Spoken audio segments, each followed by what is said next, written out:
Emisora Casa del Alma.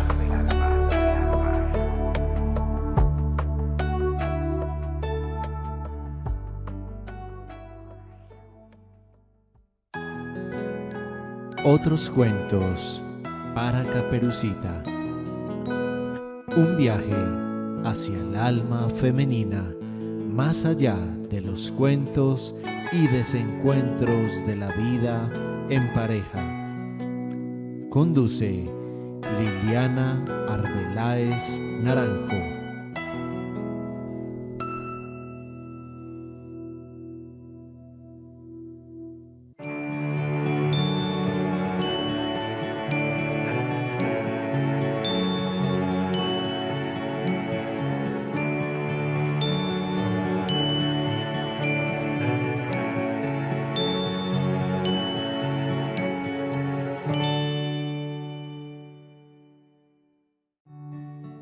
Un abrazo, hoy domingo, 10 de la mañana, nos conectamos nuevamente con el alma femenina, más allá de los cuentos y desencuentros que nos propone la vida en pareja.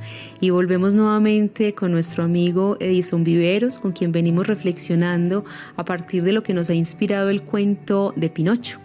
Un cuento muy bello que nos habla sobre ese trasegar del alma humana, no solamente de los niños varones, también de las mujeres, en ese proceso de humanizarnos. Y en el programa anterior con Edison veníamos reflexionando a propósito de qué es humanizarse en esta sociedad que nos propone desde un sistema de valores patriarcales unas diferencias que realmente nos deshumanizan, que nos llevan a la competencia, que nos impiden el encuentro con el placer, con la emocionalidad desde pequeños. Un sistema patriarcal que nos sacó de eso matrístico, que tiene mucho más que ver con el emocionar, el lenguajear, el encontrarnos. Y veníamos también conversando con Edison sobre su experiencia de ser niño. Él nos decía que fue una vivencia plena, esa vivencia de su niñez. Ahora, Edison, quisiera que retomáramos en este segundo programa contigo una frase que se escucha mucho en el mundo del análisis, del psicoanálisis. Tú eres un hombre que se cultiva en ese sentido. Sé que no solamente eres un académico y un hombre que se pregunta por lo que es tener, que es la propuesta de este sistema patriarcal, sino que también se hace preguntas y que estás en análisis desde hace mucho tiempo. ¿Qué ha significado para ti ir a ese dispositivo analítico, hacerte preguntas sobre lo que es ser hombre y sobre tu proceso de humanización? Bueno, a ver, el estar en análisis hace parte también de un deseo, de una decisión, de reconocer el enigma que consiste en la existencia. Es decir, uno no sabe todo de uno, pues la plena conciencia, como podría de pronto pensarse en términos kantianos, ¿no? Que la razón iluminará la existencia de un ser humano. Aquí la propuesta de un análisis de un dispositivo psicoanalítico es que uno no sabe, y que el problema es que uno no quiere saber, y no quiere saber que no sabe.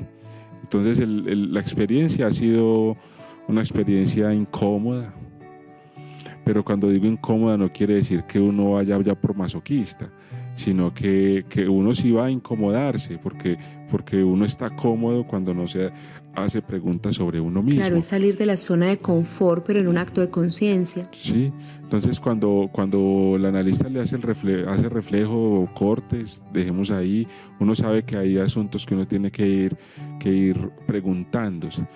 Yo a veces me imagino el psicoanálisis como una filosofía con diván, porque de alguna manera lo que uno hace es filosofar sobre uno mismo. La propuesta de Sócrates de conócete a ti mismo parece que está muy vigente en el psicoanálisis, y supongo que Freud tuvo que haber leído mucho, además de tragedia griega, de Platón y de Aristóteles, un lector de Spinoza. Entonces creo que la experiencia de análisis es una experiencia, vamos a ponerlo en términos de literatura, como el descenso que tiene en la Divina Comedia Dante, que va descendiendo con su maestro y va pasando unos círculos y unos círculos que que, que implican un cierto dolor, pero también es el tránsito que hay que dar. Yo diría que es, digamos, eso de atravesar el fantasma tiene mucho desierto, porque eso no es fácil. Estarse preguntando por uno mismo, digamos, tratando de aclarar cosas que son muy enigmáticas y muy oscuras de uno. La elección amorosa, ¿por qué elige uno como elige un amor? ¿Por qué elige uno las peleas que elige, los enemigos que elige, las mentiras que elige decir, las mujeres de las cuales enamorarse? Los goces, los placeres, el super yo, la culpa. La culpa hasta cierto punto es buena, pero hay veces que la culpa también hace sentirle a uno no merecedor de cosas buenas, sino que siempre hay que estar en una actitud, digamos, casi ascética de renuncia y no merecimiento. Constantemente. Entonces, creo que el análisis le permite a uno reconocerse en falta, reconocerse frágil, reconocerse pequeño, reconocerse como nada, como una nada, pero en el sentido no como diría la psicología cognitiva de los autoesquemas, de que tiene poca autoestima. No, es que uno debería comprender que uno no está educado para ser, no está formado para ser un gran personaje. Pero esa es una contrapropuesta de lo que la cultura hoy nos dice, recuerda, claro. El éxito, el gran personaje. Claro, entonces ir al proceso analítico o permitirse ir a terapia, hacerse esas preguntas, es completamente ir a deconstruir ese discurso que nos propone nuestro sistema.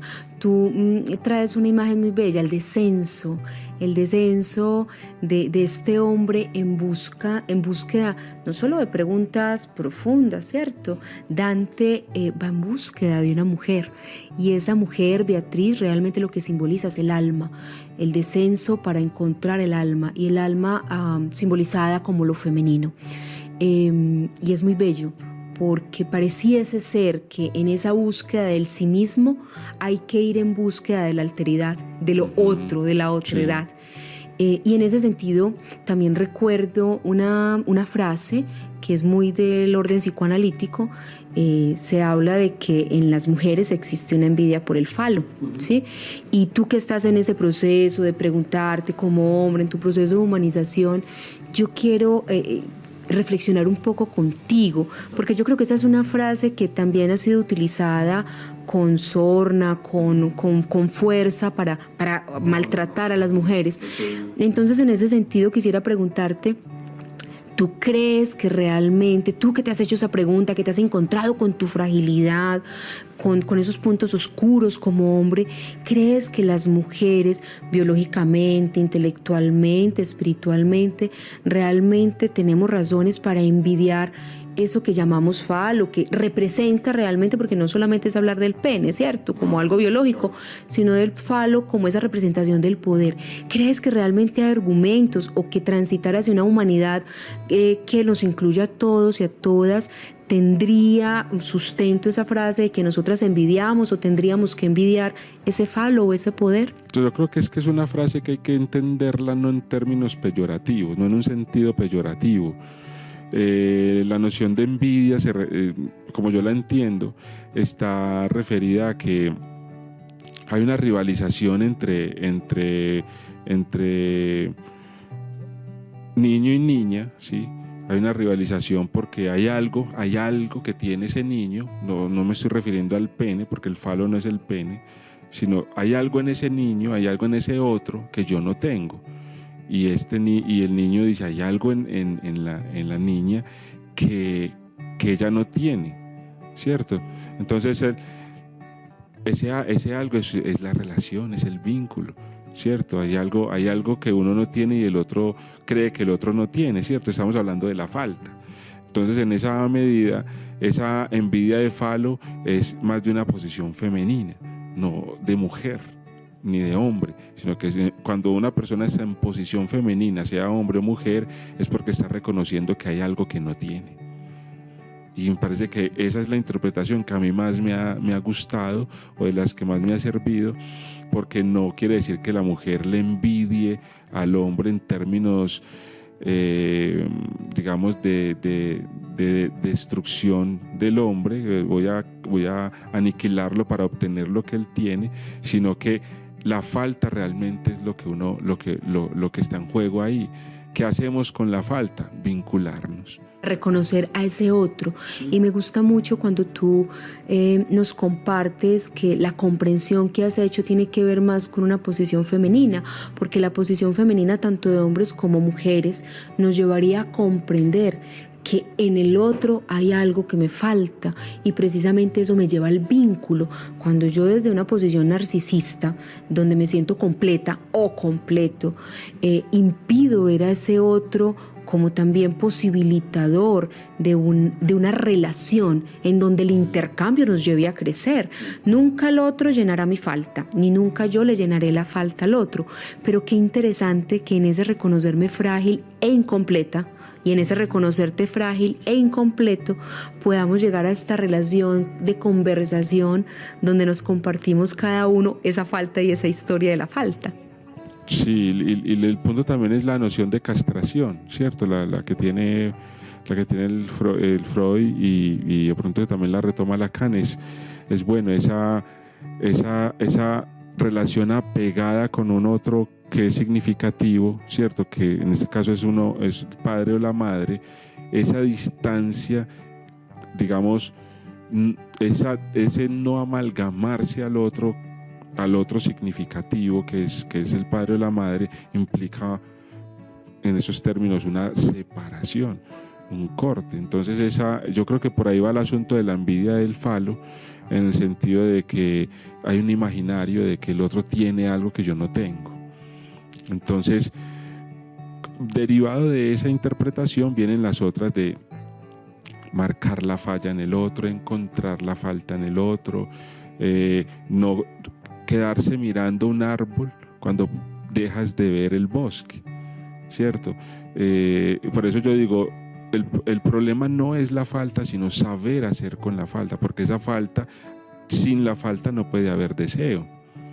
Porque quien se siente completo no desea nada. Entonces pero cuando uno se siente, ¿por qué vamos a terapia? ¿Por qué vamos a un psicoanálisis? Porque admitimos que somos nada, que somos poca cosa, que no somos una grandes seres humanos, sino seres comunes y corrientes. Y somos seres que estamos en proceso de humanizarnos inclusive, ¿cierto? Que esto es un proceso que alcanzamos por la vía de la conciencia. Sí, entonces la palabra es importante porque empieza uno a darse cuenta, pues, a reírse de uno mismo. Yo hice esto, hice lo otro. Es decir, a mí me parece que las terapias son terapias efectivas, y no me refiero a temas de éxito, sino que logran un acompañamiento en las personas y una superación de algunos sufrimientos, un afrontar esos sufrimientos, es reconocer que uno no está construido para ser un hombre exitoso, sino que está construido para ser un hombre cotidiano, una mujer cotidiana, común y corriente, y que con base en eso que es común y corriente elabora un vínculo, y ahí sí se hace extraordinario.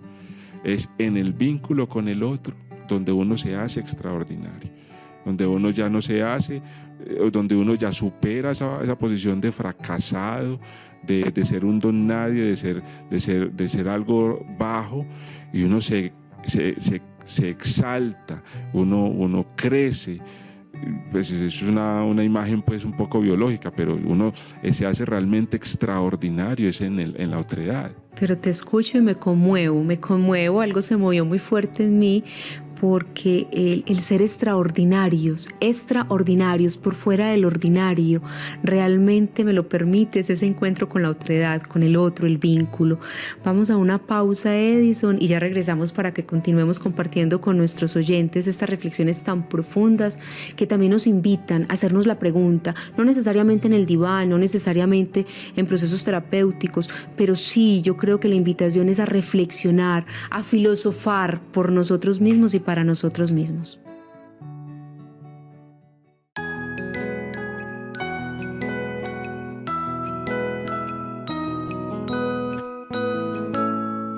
Cuando la parálisis de la masculinidad es más intensa, el sadismo, el uso de la fuerza, se convierte en el principal y perverso sustituto de la masculinidad.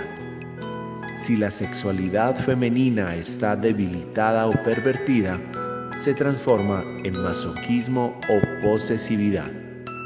Erich Fromm. Regresamos, Edison, nuevamente con Pinocho. Volvemos a conectarnos con Pinocho y una parte del cuento donde este chiquito es cuestionado por el Hada Azul. El Hada Azul es el personaje femenino que interroga a Pinocho por algunos de sus comportamientos. Pinocho va a responder a estos cuestionamientos justificándose con mentiras y con cada mentira le crece la nariz. Y yo pienso que eso es una imagen que nos quedó en el alma porque siempre nos decía no diga mentiras que se le crece la nariz, ¿cierto? Crecer la nariz también es un asunto muy fálico. Una sociedad de narizones seríamos. Sí. Pero bueno, esta vivencia es bien importante. La mentira, la falsedad, el falsearse, el no ser capaz de reconocer la verdad de lo que se es, ¿cierto? No todos decimos las mismas mentiras. Y entonces aquí la pregunta es, en ese llamamiento que le hace el Hada Azul, Pinocho aprende a reconocer lo necesario de reconciliarse con la honestidad de lo que es, ¿cierto? Y dejar de autojustificarse en el no ser. ¿Qué relación ves tú entre este pasaje del cuento y ese proceso de hacernos humanos de verdad que implica para hombres y para mujeres ser honestos y honestas en ese proceso de humanizarnos? A ver, yo creo que aprender a decir las mentiras con creatividad y con imaginación. Es decir, una buena mentira no necesariamente quiere decir una ruptura del vínculo, pero hay mentiras de mentiras, ¿cierto? Yo creo que a mí me encanta Pinocho cuando dice mentiras, porque son mentiras, no son mentiras generadas para dañar al otro, para tacharlo, para borrarlo, sino que él tiene miedo. Tiene miedo, entonces dice una mentira. ¿Las monedas dónde están? No contesta nada porque las tiene en la boca. ¿Y dónde las? No las encontré o las perdí, pero las tiene en el bolsillo. Pues son mentiras que también podrían ser muy bien analizadas.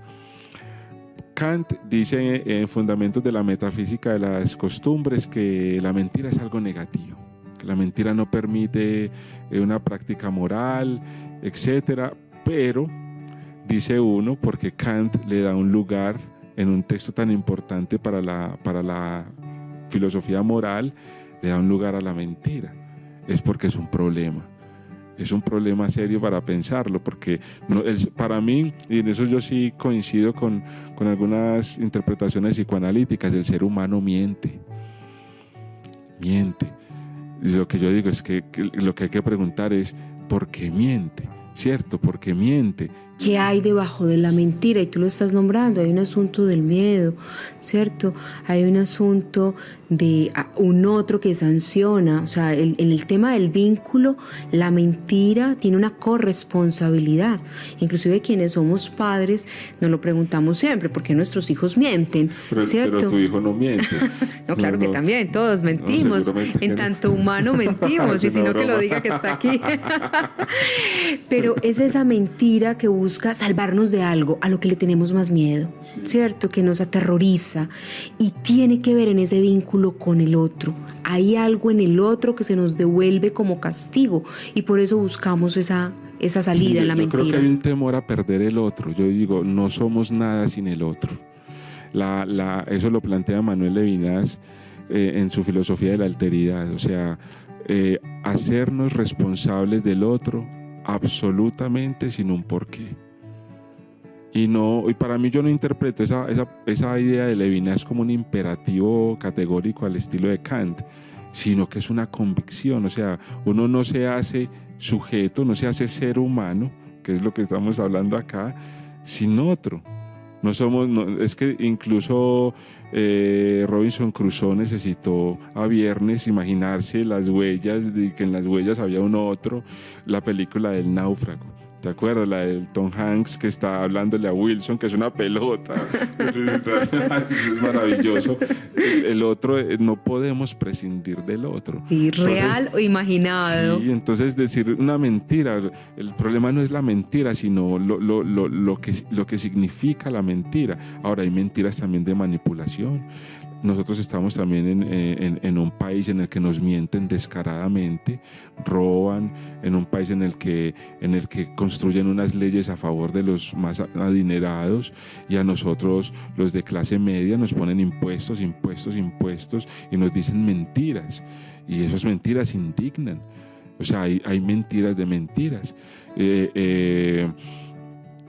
Digamos, una mentira de manipulación, para que el otro ceda sus bienes a otro, o para hacerle sentir culpa. Claro, una cosa es la mentira en detrimento del otro, y otro asunto es esa mentira que nos humaniza por miedo de perder el otro. Son como dos movimientos diferentes. Sí, y yo creo que yo no conozco un ser humano que no haya dicho mentiras.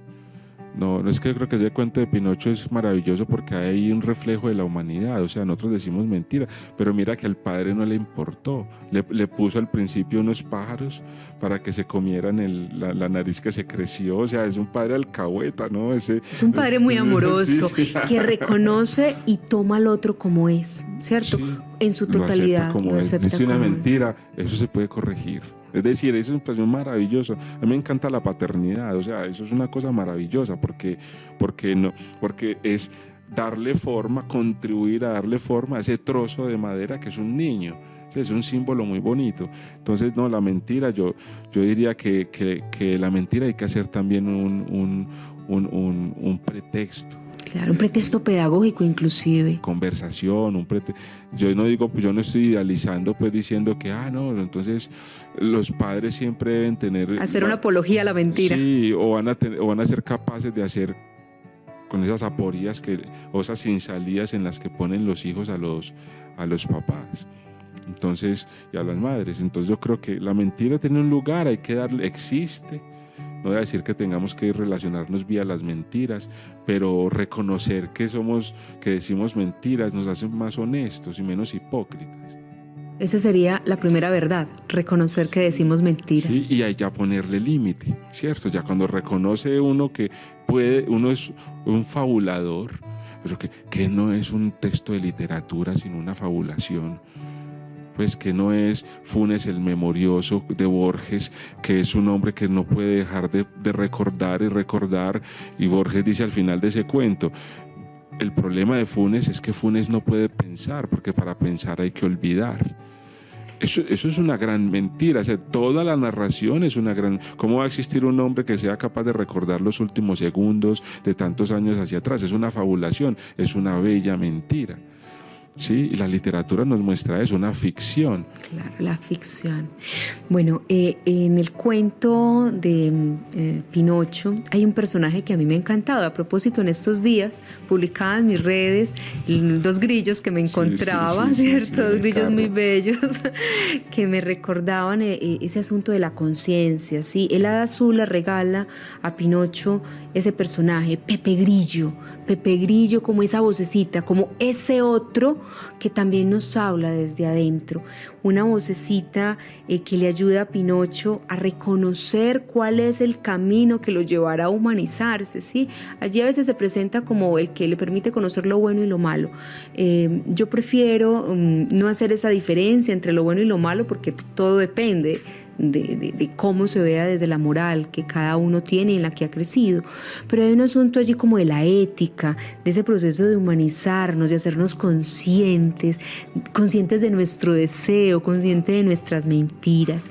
En ese sentido, Edison, ¿cuáles son las preguntas que tanto hombres y mujeres desde ese lugar de la conciencia, no necesariamente la pregunta que nos haga el otro, la otra, cuáles son esas preguntas propias, reflexivas, que estamos llamados a hacernos en este momento histórico, donde la violencia de los hombres contra las mujeres y de las mujeres contra los hombres es cada vez más explícita, una violencia que inclusive está llegando a las familias de una manera muy fuerte, que nos está llevando, lo sabemos, por el tema de acompañamiento a familias, a que se recicle generación generación tras generación. ¿Cuáles son esas preguntas de conciencia que tenemos que hacernos para ir más allá de esos actos de violencia? Yo creo que hay... apostarle a la construcción del vínculo es algo que implica una decisión, ¿cierto? Por ejemplo, el silencio. Hay silencios que pueden representar una ruptura con el otro. Alguien de una familia que le dice, no, yo a mi hermano no le hablo hace 3 años, o no me interesa hablarle a mi tía porque esa hija es una bruja, ese tipo de cosas. Yo creo que tomar conciencia, hacer juicios reflexionantes de cómo nosotros tenemos un debate con nosotros mismos, porque esa voz de Pepe Grillo es de los debates que tenemos cada uno con cada uno, porque hice esto, ¿qué me pasó? Se me fue la mano en esto, debí haber dicho lo otro. Siempre hay una falta, siempre hay algo de lo que carece uno. Entonces yo diría que apelar a esa conciencia, a esa relación de mismidad, pero al mismo tiempo apelar a una relación de otredad y de alteridad, creo que es un reto que permitiría otros ambientes vinculares, ¿sí? La responsabilidad por el otro, etcétera. Creo que eso permitiría es un reto tanto para hombres y para mujeres, que en los microespacios en los que estamos podamos transformar lo que somos y la relación que tenemos con los otros, transformarla con una decisión muy consciente y muy firme del respeto y de la inclusión del otro. Hay un momento en el que Pinocho se va a una isla, la isla de los juguetes, ¿cierto? Y allí no solamente pues se vive el disfrute del placer, del juego, sino que también comienza a pasar algo. Se quedan tanto tiempo que comienzan a crecerles orejas, ¿cierto? Y allí las orejas de burro son un símbolo de que a veces cuando estamos muy vinculados con el placer, también nos vamos embruteciendo, porque en el placer desaparece un poco la otredad. El placer es la satisfacción de mi placer. Y entonces ese embrutecernos, ese volvernos burros de alguna manera nos lleva a olvidar al otro. En este momento, ¿cuáles son esas prácticas de la cotidianidad que nos llevan a pensar en ese placer absoluto mío y a desconocer ese otro? ¿Qué prácticas hay entre hombres, entre mujeres, en las familias que están llevando a que nos volvamos brutos, o nos crezcan orejas de burro y nos perdamos del norte que nos lleva al vínculo? Yo no ubicaría el placer en un lugar negativo, en un lugar peyorativo. Eso es un debate viejo. Por ejemplo, los hedonistas, Epicuro, el mismo Platón en el diálogo del Filebo, plantea el problema del placer y de la frónesis. Es decir, la frónesis es la conciencia, la deliberación, la prudencia, ¿cierto?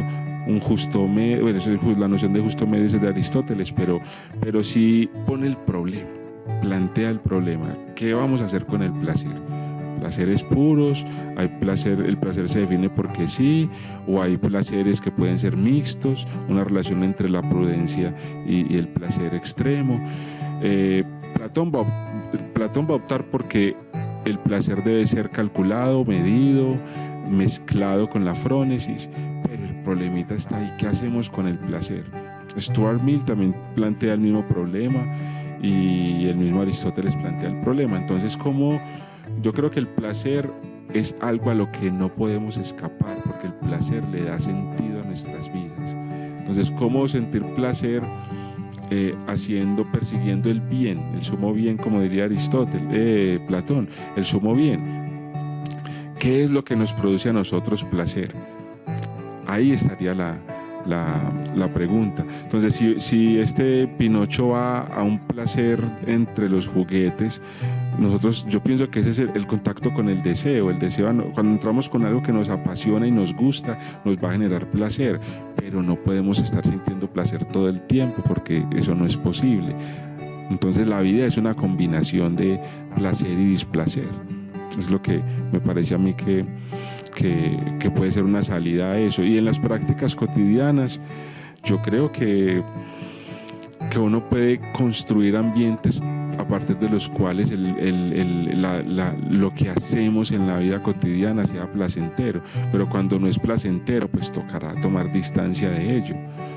Yo creo que los hedonistas en ese sentido tenían una comprensión muy vigente todavía. Y también pensarnos que el límite o la contención del placer, cuando ese placer puede llegar a estar por encima del otro, es la pregunta por la otredad. O sea, la construcción de la ética tiene que estar atravesada por permitirme ese placer, pero también hacerle preguntas a ese placer en relación con ese otro, porque cuando mi placer aplasta al otro, daña al otro, pues entonces ya no solamente estoy hablando de mi bienestar, sino también que estoy atentando contra el bienestar del otro.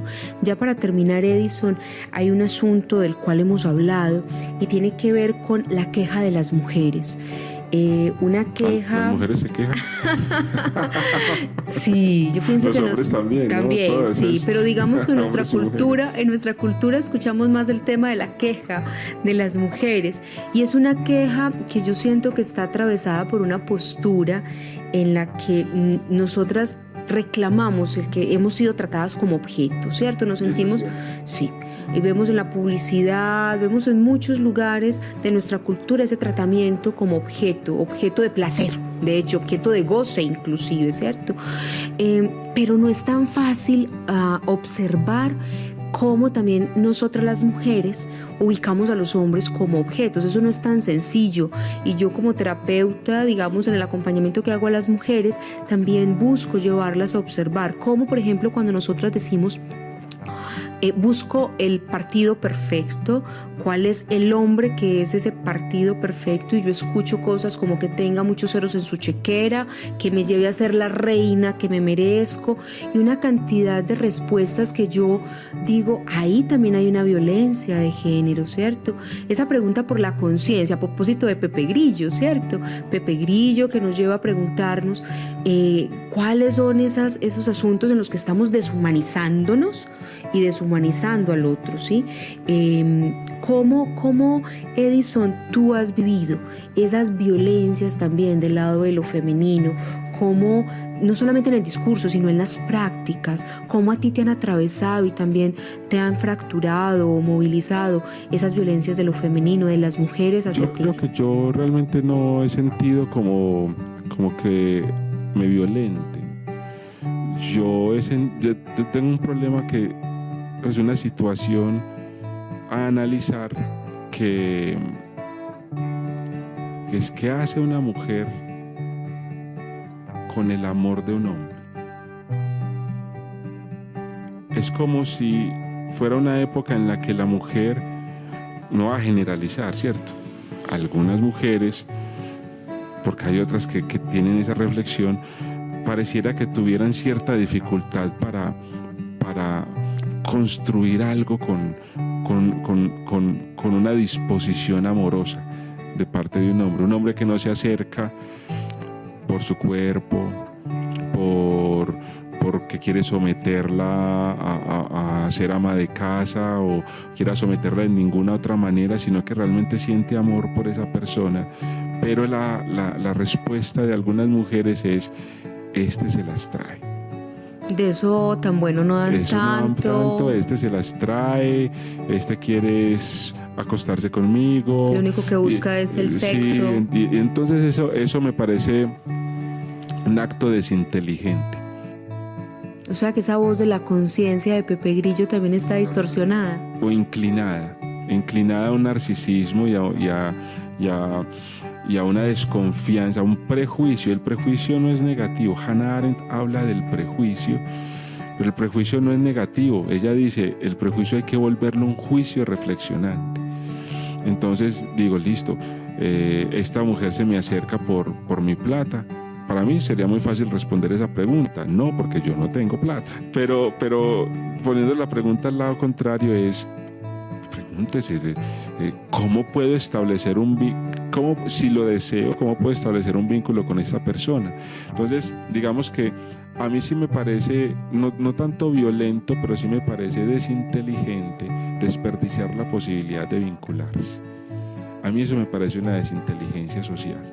que por desconfianza, por un prejuicio muy bien fundamentado, que es con el patriarcado, pero también las mujeres tienen que ir más allá del patriarcado, como los hombres, ¿cierto? ¿Y cómo lo podemos hacer? Venga, mostremos que hay otras formas de relacionarnos. No me hable tantos discursos, no lea tantos libros, que a mí me encanta la lectura, yo soy un lector, pero no, en lo cotidiano, ¿cómo vamos a establecer relaciones de confianza? ¿Cierto?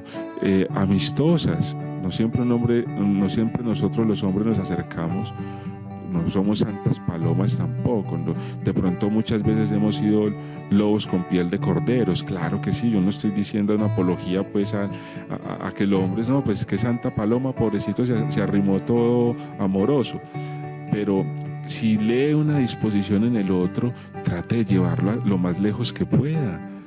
No tiene que ser que se enamore, no tiene que ser que se vuelvan amigos de casa a hacer el fin de semana, pero ¿por qué perder la amabilidad? Y la posibilidad del vínculo, Sí, la como hospitalidad. posibilidad también de humanizarnos, que es lo que hemos venido conversando, Sí, yo creo Edison. que es por ahí. Bueno, vamos cerrando ya este espacio. Recordemos entonces a ese Pepe Grillo que nos recuerda que solo en el trabajo honesto en nuestro interior podemos encontrar las respuestas que nos permitan salir de esos patrones de repetición que nos llevan a vivir la vida de pareja o las otras relaciones, inclusive estas de amistad como la que estamos tejiendo tú y yo, desde lugares más amorosos, más incluyentes, desde donde podamos reconocer esa otredad, esa diferencia. El vínculo me permite asombrarme ante la diferencia del otro y entonces permitirnos eso. Esa es la invitación que yo creo que nos queda a partir de estos 2 programas, de estas conversaciones que hemos tenido en otros cuentos para Caperucita. Recordarles a nuestros oyentes que siempre es posible construir otros cuentos, otras versiones, tanto para los hombres como para las mujeres. Un abrazo, me despido en esta mañana de domingo deseándoles un cálido sol y una dulce luna siempre en todos sus días. Recuerden escucharnos los domingos a las 10 de la mañana por nuestra emisora casadelalma.net. Cada 15 días tendremos una nueva emisión que se va a repetir a la siguiente semana. Y también nos pueden escuchar por el canal de YouTube buscando a Liliana Arbeláez. Un abrazo fraterno.